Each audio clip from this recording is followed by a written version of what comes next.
All right, everybody, we are back. It is Tape Don't Lie. It is your favorite Raiders podcast, favorite Raiders channel, favorite Raiders film breakdown. We're coming back after an exciting Monday Night Football win. Scored 33-27. Late night game was exciting. I know a lot of people are still, have that, that feeling from that game, and how exciting it was. Probably be the game of the year. So what a big game that was. But you already know what to do, guys. Make sure you subscribe, right? Hit the subscribe button. Make sure you download on Spotify. Make sure you hit the subscribe button on iTunes, which is with Silver and Black Pride, the Silver and Black Pride Network, right over there. So make sure you do that as well. Make sure you hit the like button if you want to like this, and if you don't like it, go ahead and hit the dislike button, right? And then leave a comment, wherever you want to feel. And make sure you follow me and BD on Twitter at the Mark John NFL and at BD Williams 18. Make sure you guys check out the Manscaped. You know what I'm saying? Go ahead, get you some Manscaped. I'm pointing the wrong way. You got the Manscaped here. You know what I'm saying? Go ahead and get that. Go ahead, cop you something. Go ahead, use that discount code TDL using Manscaped. You know what I'm saying? You just get you something like $9.99, guys. Go ahead, support. It doesn't have to be super expensive. Just go ahead and get you something that's really, $10, something like that. Go ahead and support that, right? And then you also want to support all the people that got us shirts and everything. So we appreciate you guys. Go ahead and buy those shirts, and we see the people promoting it. You know what I mean? Shout out to my boy Tears Raiders. He's got that on his AVI. So yeah. So we appreciate the support, guys. Just to let you know, we appreciate all of it. So and we want to apologize for the echo last week. Hopefully, it won't happen again. So all right, BD, how you feeling, man?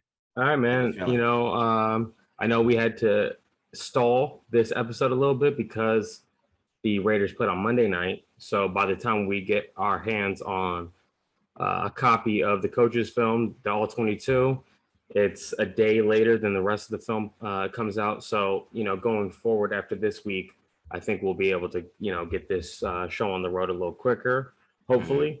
Mm-hmm. Yeah. But after going through the film, there was a lot of great nuance on the defensive side of the football. And I thought that the execution, the pursuit, the hustle, the attention to detail was so much better than I've seen from Raiders defense. So I'm really geeked to show you guys some of the breakdowns from some of the film, how they were able to kind of slow down the run game of Lamar Jackson. So that's what I'll be going over today. The QB run game, just slowing down the regular run game, how they fit against the run, some of those things. And then also, we got to stay objective.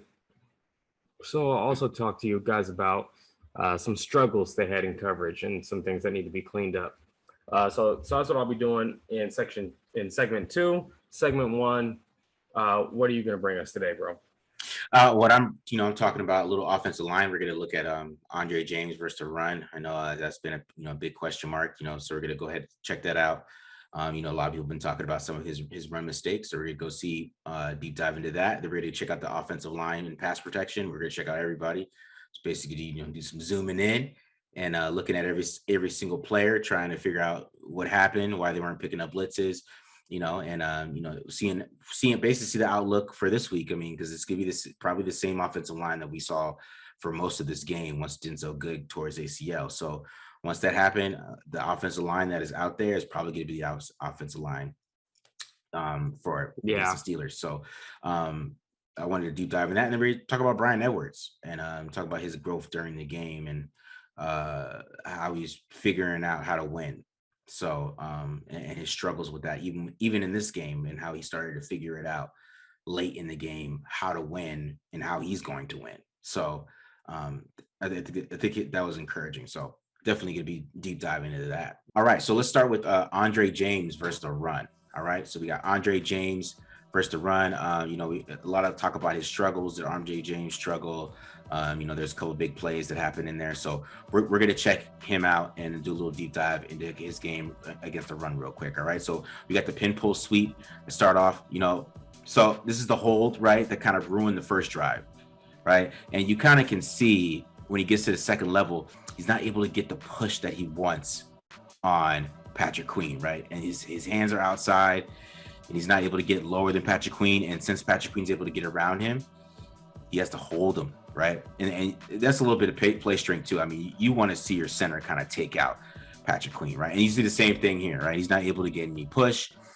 Since he's not able to get any push, he has to hold, and it causes a holding call, picks the play back. All right, outside zone here, he has to try to, with the reach block, he has to, usually with one hand, the center kind of holds the nose tackle or the nose tackle there. You see him getting pushed, right? He gets pushed all the way back, right into the backfield. And then you see here with Calais Campbell, you got inside zone slice. We're going to look at this one more time. This is the big play, one of the big plays of the game, right? And you like his get off, okay? Look at his get off. You figure the way he got off with this, the snap, that he wouldn't get beat like that, but there was a quick swim from Calais Campbell and it was over. So, I mean, a lot of it is play strength. I mean, basically, to be straight up, I think his technique is fine, because you'll see here, like this is beautiful on the jet motion inside zone slice. He's able to get to the second level, use his hands. So it's not a technique problem. Honestly, it is just a pure play strength problem. And I mean, it's gonna. I don't know how they're gonna run inside zone or when they want to run that. It's gonna be tough for them. But in pass protection, I think it's a lot different. I thought this group actually came together and played pretty well, handling blitzes. You see here, they're sending 5. This is a great pickup by the group. You see Andre James is a great pickup right there on Brennan Williams. You see the way he handled that. Has great hands right there. You see Alex Leatherwood, right? You see 72. I think his name's Ellamore. I don't want to pronounce that wrong, but I mean, he had a pretty good game himself that, is very encouraging. And we talked about this blitz in the preview, right? When they create that 5-on-3, but Calais Campbell is a false start, offsides. I don't know what that happened, but I love how Ellamore kind of fixed that. I'm gonna keep saying 72 because I don't want to say his name. So I love how 72 just right there got underneath it, picked it up. But you see how the blitz still worked. Leatherwood never saw it, and caused some pressure. Carr had to force that into traffic, almost threw a pick, right? And you see that blitz one more time. They didn't pick it up again. That's a great blitz. Clears that 5-on-3. But the last time we see it perfectly picked up, and it leads to a big play, right? And we see it one more time. That same blitz creates that 5-on-3, right? Boom, they drop out. Great pickup by Kenyon Drake. He kind of gets tossed, but it was enough. I don't know what Darren Waller was doing on that play either, but it ended up being a big play, and that was a big play in the game. So let's just talk about just straight up pass blocking, right? We're talking about just straight up man on man. They're rushing 4. So, you see Andre James, John Simpson, Colt Miller hold their own, but we're talking about Alex Leatherwood. He gets pushed back here, right? So let's check out, let's see what's going on here. And you can see his hands are late, right? His hands are late. His chest is open. And that's Justin Houston, bro. He's in the league. He's at 20 sacks in a season. That's easy bull rush for him. He's going to push him right back. All right. But this is a great rep right here by everyone on this offensive line to give Carr plenty of time on this. Right. So, right. Rush against 4. Look at that. Everybody's setting it up. Everything's perfect. Great pocket for Derek Carr. It's beautiful. Right. So this is a play, I showed on Twitter, right. Where, John Simpson kind of got embarrassed there with the bull jerk. I mean, you can't lean like that against, some super pros, right? He's leaning and he's getting his butt whipped. You got the bull jerk from Calais Campbell. And then this stunt later on, I mean, this was caused an errant throw from Derek. Willie Snead should have caught that for real, but you could see this stunt really confused them late in this game. It caused the pressure. It didn't allow Derek to step into this throw. So that's why it ended up being high because of that, which ended up causing the interception, right? So, I mean, you want this. If without that pressure, man, that's easy. I mean, he probably just tosses it to him, but I mean, that's why it ended up being a rocket, all of that, because he's trying to rush it and throw that football, right before the pressure got there. All right. So let's get into Bryan Edwards, who was a secret superstar, right? I mean, secret superstar Bryan Edwards ended up coming up late. Everybody's complaining on Twitter, why is he not getting targets? Where's the targets for Ruggs and Edwards? Why are they even out there if you just get to Waller? So we're talking about his release. You're still seeing a false step there, right? And he's not giving a lot in his release to get open. You'll see it on this target here, right?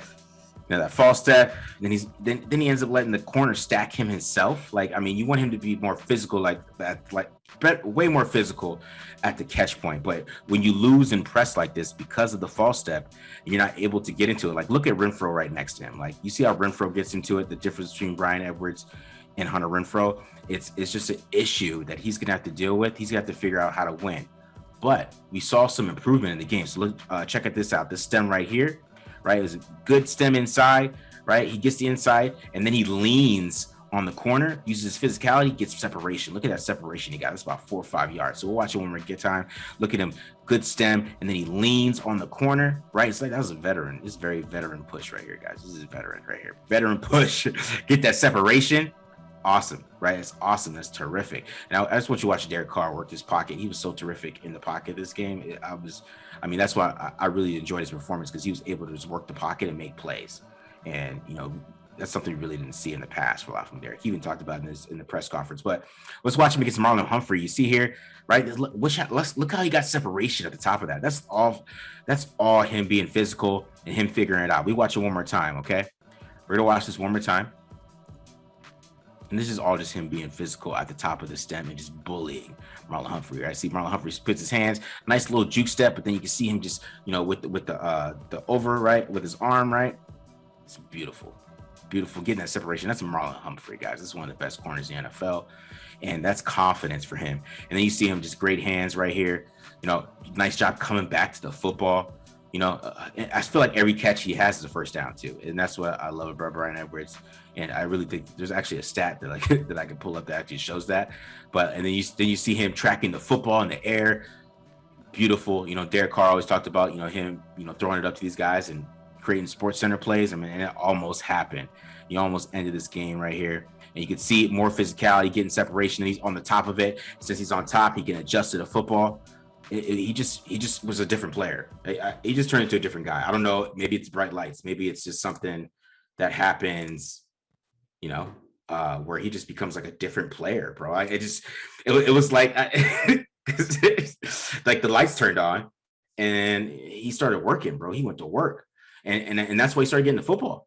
I mean, it's straight up. I mean, and we got I tried to fit Ruggs in here, but I would have been like 10, 15 minutes. So maybe I'll try to do a little breakdown on Ruggs later on. But I think that's a kind of issue with some of them trying to get separation is that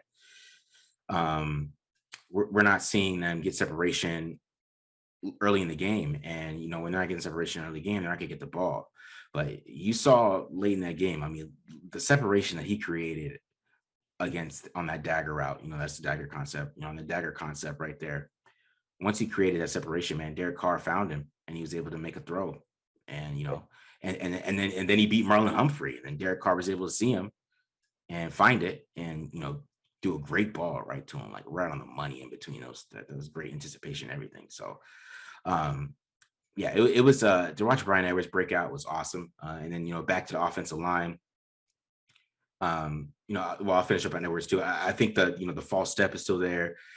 You really did, like this was on the last drive. You didn't see it as much. It was like weird. It's like it didn't come up, but like I don't know if that's like maybe Edgar Bennett's like coaching them mid game, like, hey bro, fix up that up, fix up what you're doing. Zay Jones gave them like an epic speech too before that all that happened. That everybody's talking about that much. He kind of revved them up on the sideline, and then all those guys ended up stepping up after that. So I think that was pretty big. But it was exciting to see that growth, and hopefully that continues.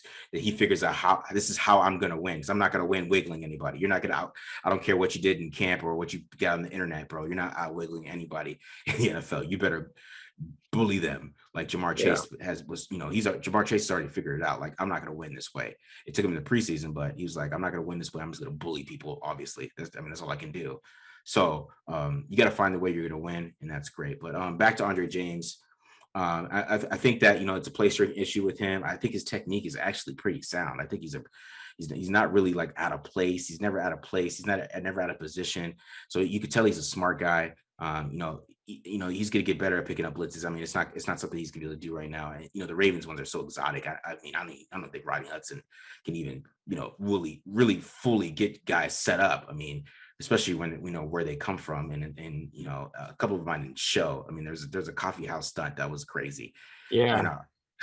And, that came super late. I didn't even show that one. But so I mean, the blitzes were crazy, but I think Andre James is a good pass protector. It's just in the run game. I don't know. He's it's tough for me. I feel like he's a liability. I feel like he's an actual little bit of a liability out there. I think there's like some good moments where he can get into space, but I just think he's not a mover. So like, what are you gonna do in short yardage? You know, like what is your plan in short yardage? Are you be able to run up the middle behind him? You know, I know it happened in the goal line, but I mean, John Simpson had some pancakes there, and I don't know how much, Andre James didn't do too much on that, but he did have some good blocks every once in a while on those plays. So it's not awful, but it will be interesting going forward how this affects the run game. Like, I mean, they have to pass 50 times every single game. I don't know. It's going to be interesting, but the pass protection overall was decent. I think that's kind of all they need. I mean, the way Carr moved in the pocket, I really, it's pretty rare for me to see him move like that. It was interesting for me, interesting diagnosis. Him just stepping up regularly, stepping up, moving, like adjusting, like the throw to Ruggs, like that time he bought time and moved to the side. Like, bro, like that was some interesting stuff for me. But anyways, a couple things. yeah, James, I think the plan obviously was for him to be bookended by Incognito and Denzel Good on either side. And now it's like Simpson, he's a young player, Illuminor, if that's how you say his name. Yeah. He's like brand new. Like they signed him like right after the cuts happened. Yeah. So I think some of the communication issues where they're not picking up stunts, or some of that could also translate to the run game where guys aren't like on the same page on who's moving up to which level and who needs to double who and stuff like that. And he's going to need help straight up. Like that's why they run a zone scheme, so that he can get help from a guard when he needs to move someone. So hopefully they continue to game plan that and get Andre James some help when he needs to move someone off the ball. But yeah, he's from what you're showing, I think some of the pad level was a little too high.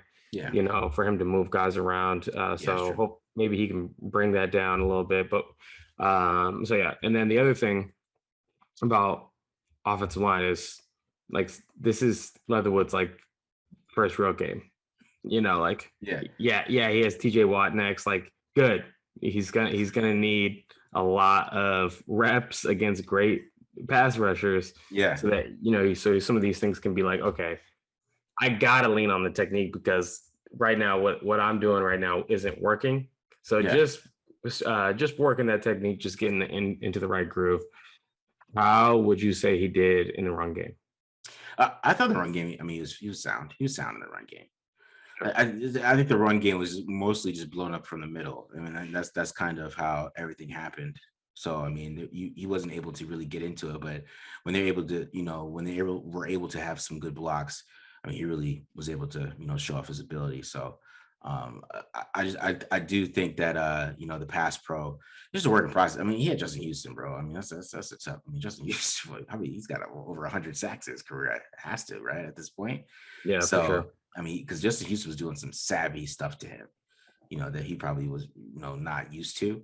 Some savvy cross chops. Yeah, like chops, timing his hands. Like it was a lot, it was a lot of things he probably was like decade worth of experience, like that's what makes the NFL so fun to watch. Any professional sports, when you have like a young player going up against guys like literally been playing that professional sport for like 10, 15 years or something like that, like, yeah, sure, I'm not as strong or fast as you, but I know these things. I know the game. I know how this works, and that's what Justin Houston did. I think a lot of the rookies kind of got served a little bit of welcome to the NFL. I mean, the touchdown in the back of the end zone, Trayvon Moore went to sleep on that play, like he's sitting back there, like it's a long time in the down, and he's like, it plays over, right? And he looks over his shoulder, and as soon as he looks over his shoulder, the wide receiver takes off down the back line, the inline back zone.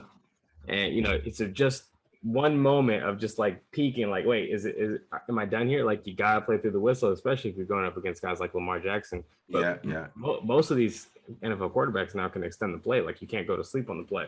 No. So Trayvon Moore definitely got welcome to NFL experience with that play.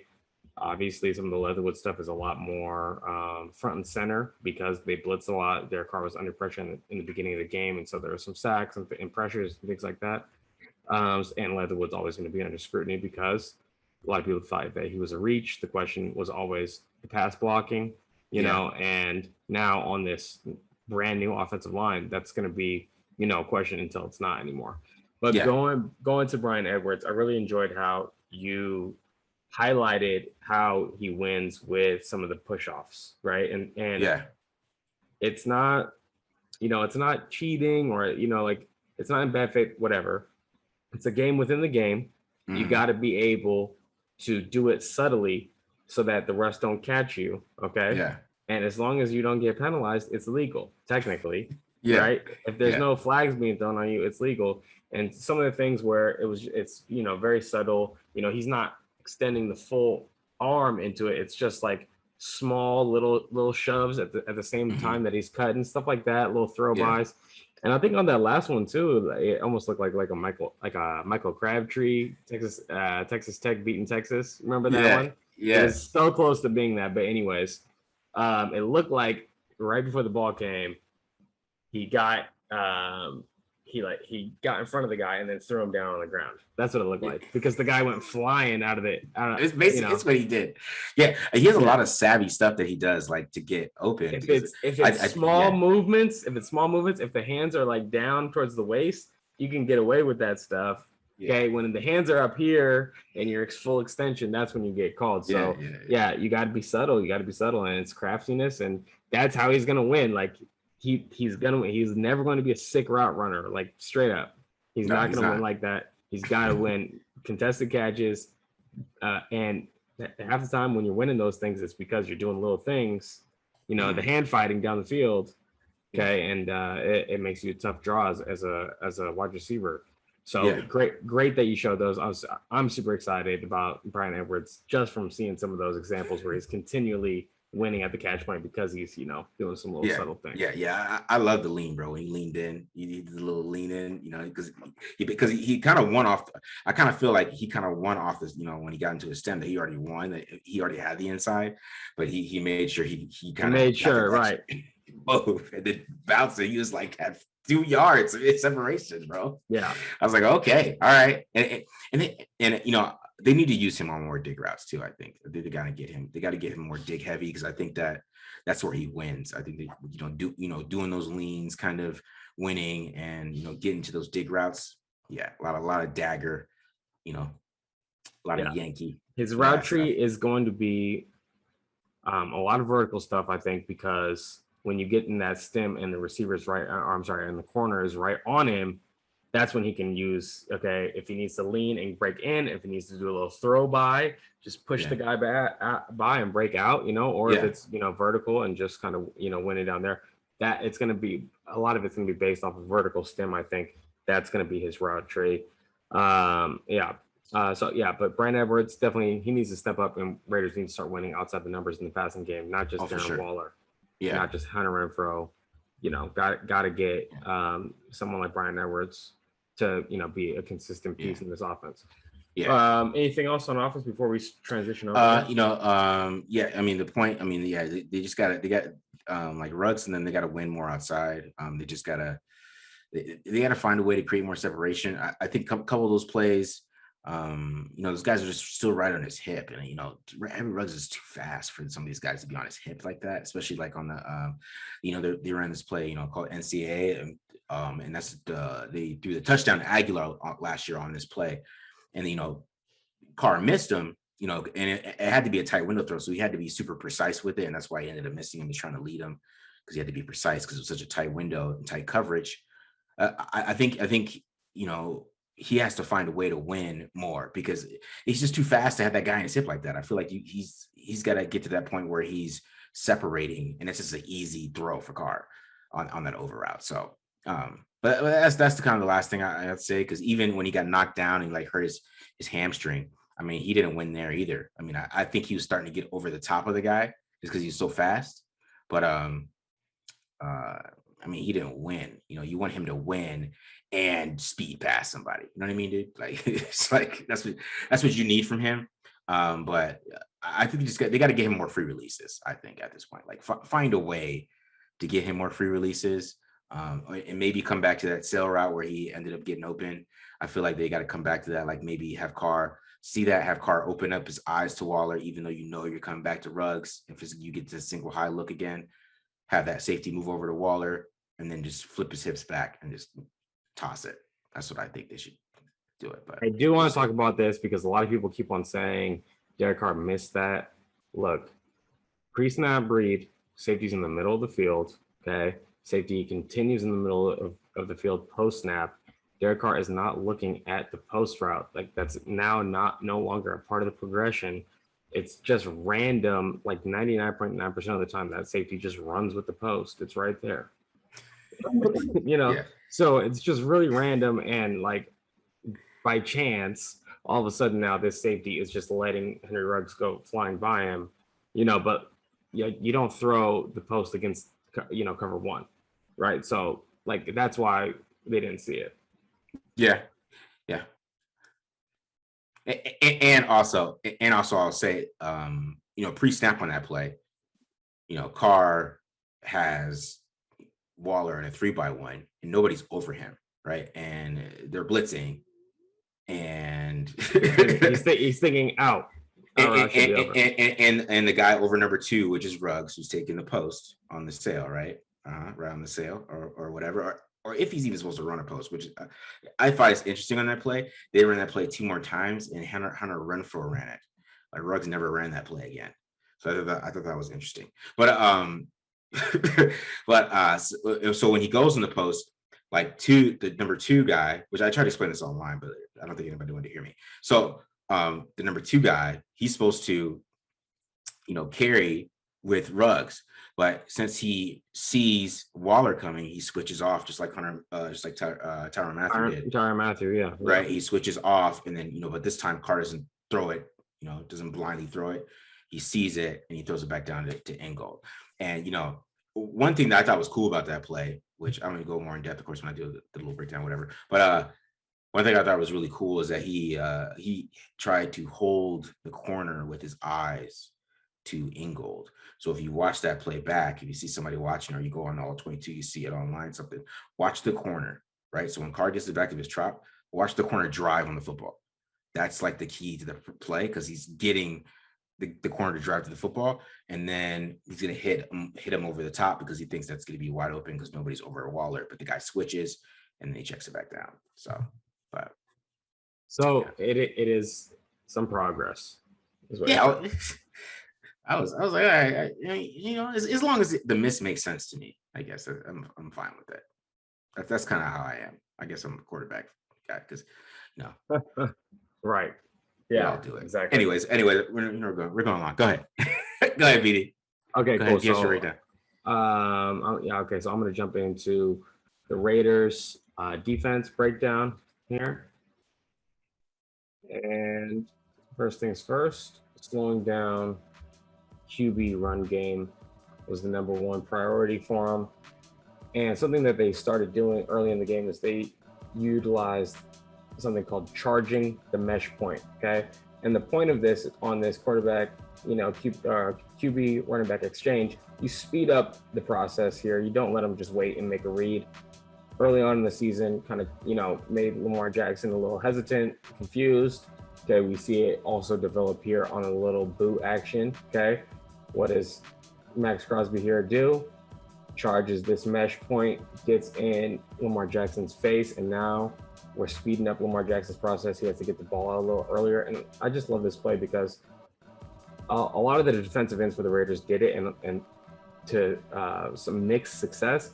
It was like every time Max Crosby charged the mesh point, he was successful. The combination of quickness and just this radius, like the size that Lamar Jackson has to throw around, that was great.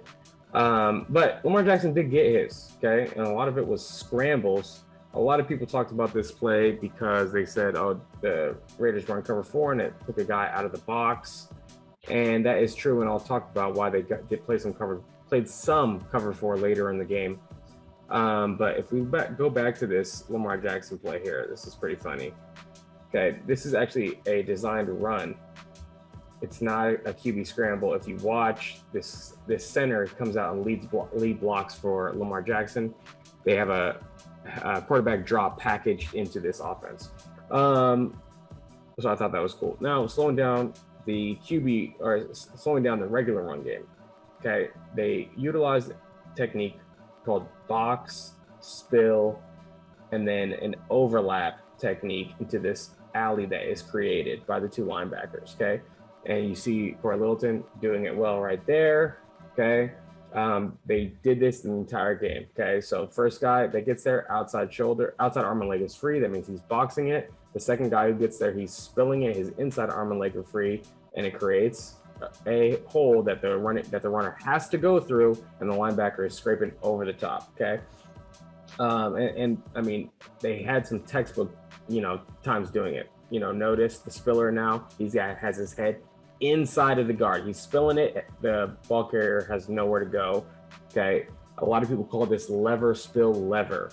Now, there is one time Denzel Perryman does not get his head inside. Okay, and if we see head is outside, Corey Littleton's expecting this to spill, so he jumps outside. Okay, we talked about this. One link in the chain breaks. Okay, you're going to give up a big play against these guys. Okay, and that's what happened right there. Now, this is a great play by KJ Wright. Okay, we got a zoom motion from the tight end. Okay. And he goes, okay, I know the nickel has the D gap. I know that this defensive end has the C gap, and he's on the move, realizing, okay, the next gap that's open is the A gap, and he shoots into it. That's what we talked about with KJ Wright playing run defense. Okay, great example of that right there, and probably a game-changing play. Now, and against the pass, they struggled because the weak hook curl player kept on getting targeted in coverage, and this is a standard way that teams beat cover 3 heavy teams. Okay, we see the passing strength is at the top of the screen, so the weak side hook curl player, in this case is Nick Kwiatkowski, gets beat on this concept. He's got his eyes in the backfield. He's can quarterback run or any kind of run plays, and he kind of lets one get slipped in behind him. Okay, now this is what it should look like. Okay, Corey Littleton, this time he is the weak hook curl player, and you see him, he runs with 3 vertical. Okay, that's what it should look like. All right, here's another example. We got 3 to the bottom of the field, passing strength to the bottom. Corey Littleton is a weak hook curl player. He opens up, carries that guy vertical. That's what it should look like. Okay, now what did the Ravens do? They knew that they wanted to get Nick Kwiatkowski, and this also happened to Denzel Perryman as well. They knew they wanted to get Corey Littleton out of the weak hook curl so that they could put the lesser coverage linebacker in that predicament. Now, what they do is they line up in a nub side formation, so there's only one tight end. So there's the run strength on that side, the solid side. Okay. Now at the bottom of the screen, there's the passing strength. Okay. So now we have Nick Kwiatkowski. He's the weak hook curl player away from the passing strength. So what happens? 3 vertical. He has to match that guy. Okay. And we all know how that worked. Okay. So that's a hole right now in the Raiders defense that needs to get shored up, because Ben Roethlisberger, he's going to take advantage of that, right? And I thought it was fascinating watching the cat and mouse game of, how they were going about changing basically the passing strength after the defense already lined up to put trips, away from the middle linebacker so that they could kind of isolate that guy in coverage. I think they did a really good job, honestly, scheming up some concepts in the passing game. And, at the end of the game, Bradley, he realizing, okay, I have to, adjust here, goes to cover 4 a little bit and uses a DB now instead to kind of carry that weak, or to basically play 3 vertical. So that was part of the cat and mouse game. I thought that they did a really good job there.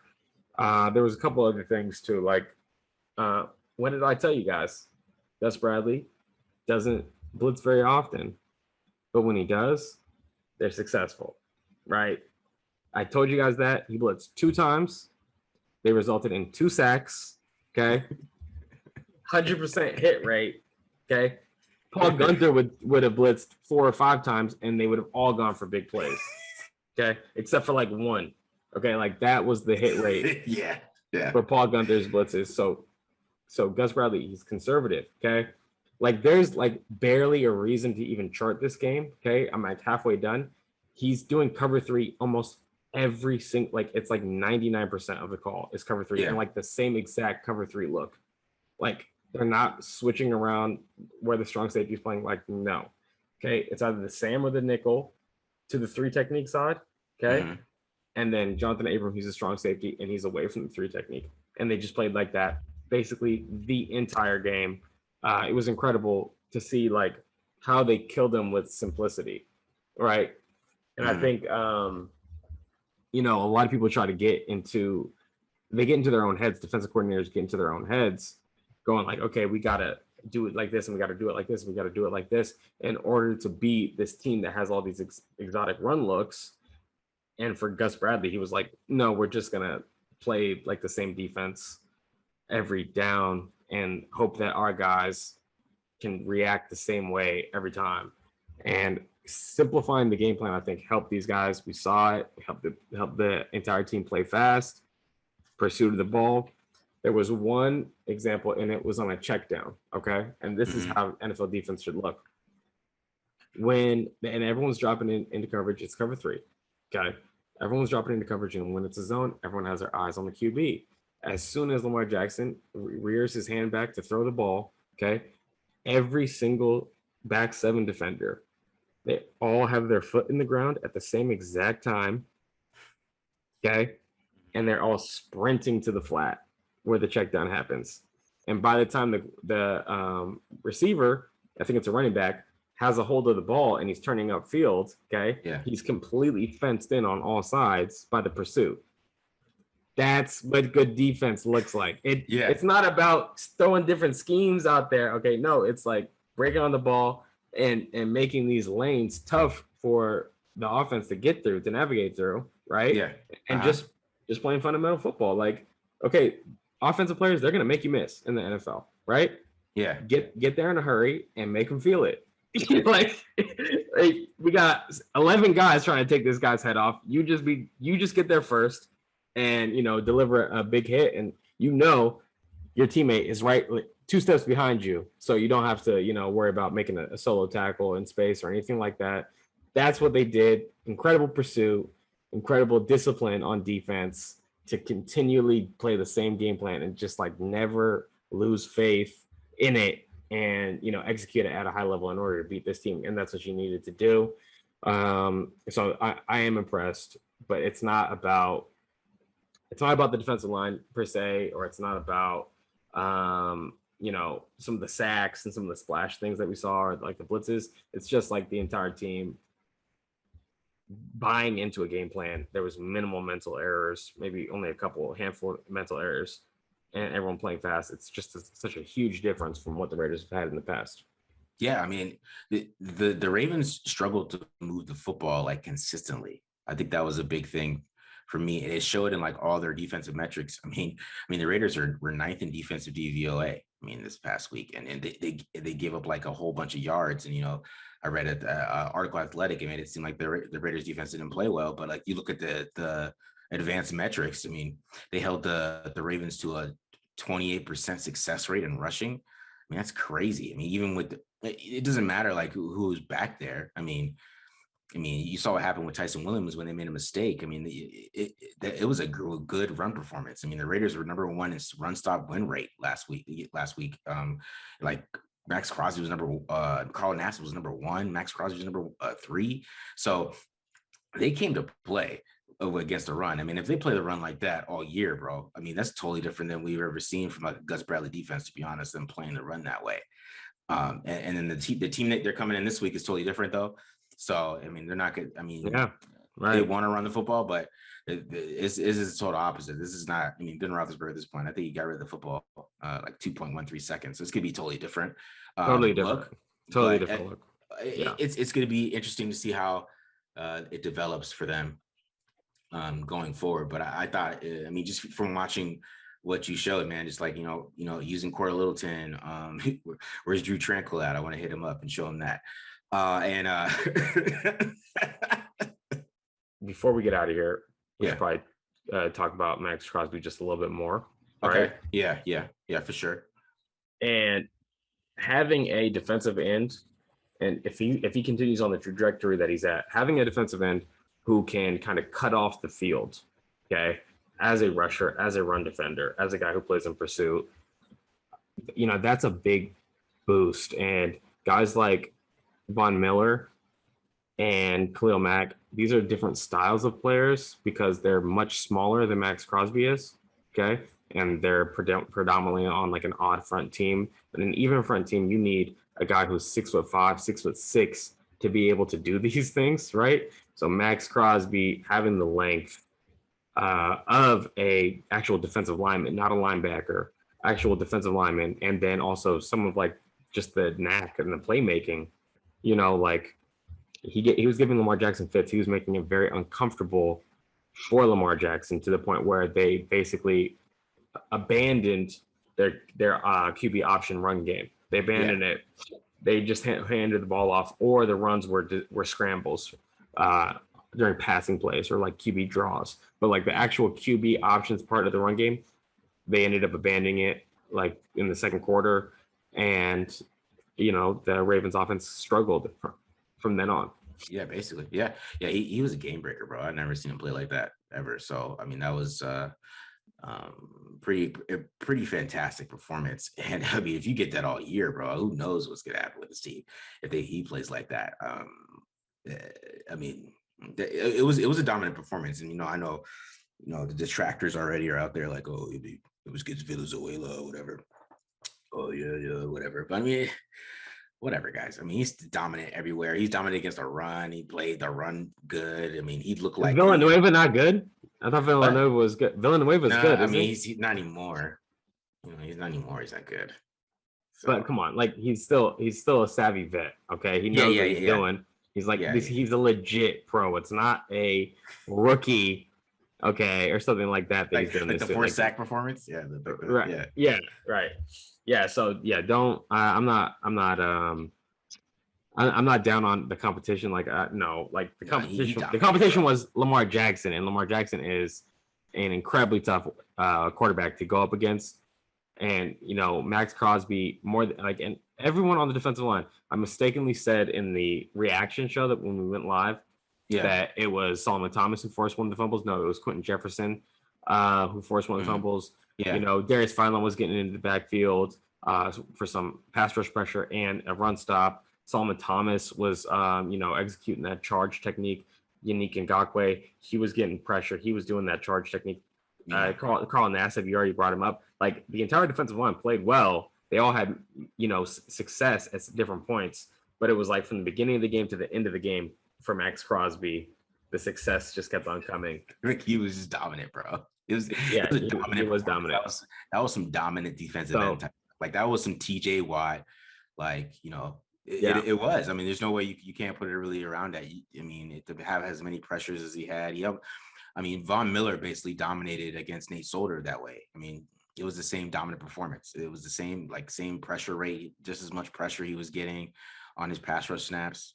It was it was pretty dope. And Max, he killed me a couple of years ago because I said that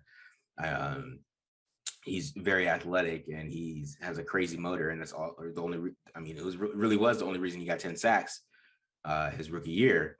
I mean, it's the only reason he's has 17 in his first 2 years because he's so athletic and has a crazy motor, and that mixture just it means that you should be great. If you have that type of athleticism and you have that type of motor, like you should length. He's huge. Yeah, he's huge, and length and bend too. Like he has all of it. He's not. He was never like big, but he looked a lot stronger. Stronger. Like when he was locking out on tackles, not getting pushed around. He showed up a lot stronger this year, right? To go along with you know, he's legit 6'5". He's probably got like close to like a 7-foot wingspan almost or something like that, right? Yeah. You know, on top of the length, on top of like, yeah, this athleticism, it's like a drunk boxer, you know, like this, it's very unorthodox, very awkward, I think, for tackles. And I think that it contributes to some of his success. And yeah, and the hustle, you know, so it's just about being consistent for Max Crosby Yeah. and then continuing to like play that chess game, have this pass rush plan where, you know, you're using things that you set up over like the previous few weeks. And now you hit him with the counter, you know, based off watching film. You have to become like a Yeah. chess player when you're playing defensive end. And I think that he certainly has the ability. And, you know, we saw one good game from him or one great game from him in terms Yeah. of putting it all together. Now we just got to Mhm. stack those weeks. Hopefully we keep on seeing Yeah. that from him. And as long as, you know, Yannick's over there, I think that's going to help a lot. I think it will stop the double team, stop them from like, you know, adjusting the line to him because, you know, and Yannick's limited, so his injury's not too bad. So, yeah, I think he's probably going to play this week. And, you know, just having that tandem, if they could play like how they played, man, oh my God, it's going to be, I mean, the back end won't even have to worry as much. I mean, the ball will be getting out so quick. Ball's going to come out quick, Yeah, especially, I mean, because, I mean, they're going to need those guys against, you know, Ronnie Stanley and I mean, Bulaga's hurt out there for the Chargers. So, I mean, but, I mean, Ronnie Stanley, he was legit. And, you know, that Chargers line looked really, really good. So they're going to need it. They're going to need it to be, you know, the Garrett Bowles types and, you know, Dalton Reisners that are in the AFC West. And, you know, I'm not worried about the Chiefs guys really. I mean, Orlando Brown's slow. I'm not worried about that. But Mike Remmers, whatever, Lucas Niang. We'll see about those guys. They're still young. But but you know, the Chargers guys, and I'm talking about Rashawn Slater, but he was like he looked really good. Like that was pretty crazy. That line, they're going to need it to get pressures on the quarterbacks because if they don't get pressure on some of these guys, they're going to be able to pick them apart, especially because Justin Herbert's basically in the same offense that you know, the Raiders run. It kind of fits his style of play now.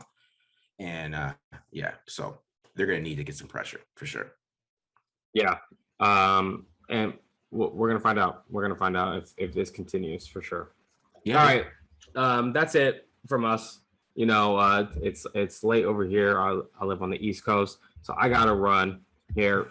Thank you guys for showing up, for supporting the podcast. This is the Taped On Live podcast. Okay, make sure you can also show your other types of support to the channel. You can support us by going to manscaped.com, entering TDL as the promo code, getting yourself anything. Okay, so very comfortable underwear. You can get yourself a shirt. You can get yourself a very high quality clipper as well, and shave just about any part of your body with it safely and effectively. Okay. So that's it. Make sure you follow us on Twitter. I'm BD Williams. Follow me at BD Williams 18. Follow Marcus Johnson at the Mark John NFL. We got the Taped On Live podcast crew. Holla at you. Hey.